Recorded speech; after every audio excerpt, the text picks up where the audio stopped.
here's the bottom line on this. There is $13 billion that Ohio can bring back. It's our money. We send it to Washington. We should bring it back home to fix our problems. What are we going to fix? You know how many working poor people end up in a, could you imagine being working poor, single mom, working poor, couple kids, no health care? I mean, could you imagine being 50 to 60 years old in globalization, you lost your job, you have no health care? I mean, where are you going to go? So you go to emergency room, and that works out just great. Any of you ever been in an emergency room? It's the last place you want to be.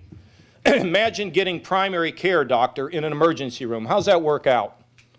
Not real well.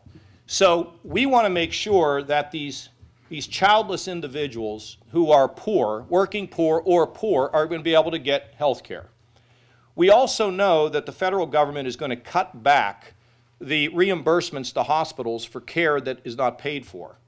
That will throw our urban and our rural and our suburban hospitals into a tailspin, and it will cost a lot of jobs. But let me get to the nub of it for me. The mentally ill. Your daughter comes home, spring break, hugs and kisses, and then she's up in her room. Honey, what's wrong? The onset of bipolar disease, doctor. Live with that for a while without a hope of getting it treated and fixed. We can't ignore that. The addicted and the mentally ill. You see these people that pull these shopping carts with a big tarp over the top of them? They're living under a bridge somewhere. They cannot be ignored. The addicted. I give you 3 quick stories. I know a couple, they're middle class, hard-working, highly educated. Son's a recovering heroin addict. I met him on Sunday. I gave him a hug and told him God had a purpose for his life.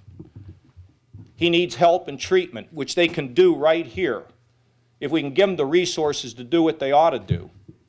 A couple's down at the Highway Patrol Academy. They stand up and get honored. Their son died from a heroin overdose. They're connected to the Highway Patrol.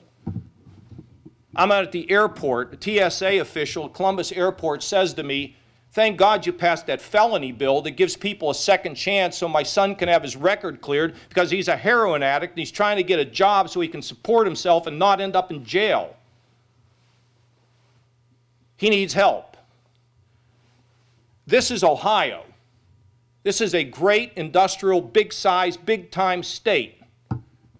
We will make this work. And we're not going to ignore people who live in the shadows. It is not right. And you know, I tell a lot of these social service groups that I speak to now this. You better support our economic program. Because when Ohio is strong, we can do more to help people who live in the shadows. When mom and dad are strong economically at home, we can do more to help the people who help their children. It's no different than a family in a state. The stronger we are, the more we can do to lift everybody. And that's our purpose. That's my purpose. And so the Medicaid expansion is a tough issue. Put your arms around these representatives because they're getting hammered from people that just, well, no, we should do nothing. You know, look, the federal government will deal with Medicaid. You know what they're likely to do? There'll be a swap. They'll do long-term care. We'll get the families and the children. And then we need to do a tax change on long-term care so we all begin to buy it, because that's where we're headed in my judgment.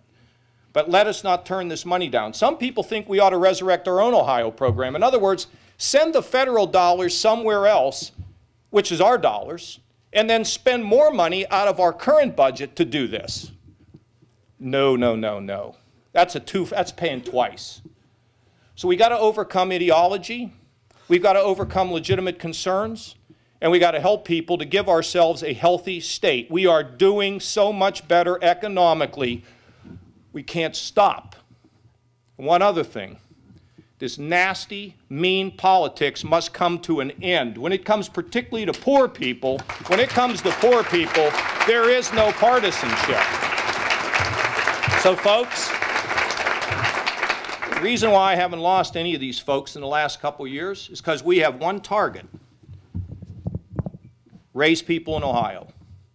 I don't care if they are addicted. I don't care if they're disabled. I'm not leaving them behind. If they're minorities, we're not leaving them behind. We just created a program now to make sure that more of the state business can have an opportunity with minority contracts. You got to grow everybody inside this state. You can't leave anybody behind, any region behind, because Ohio, at the end of the day, agriculture, manufacturing, healthcare, IT, logistics, financial services. If we're not careful, we could become the best state in America. And it's pretty darn exciting. Thank you.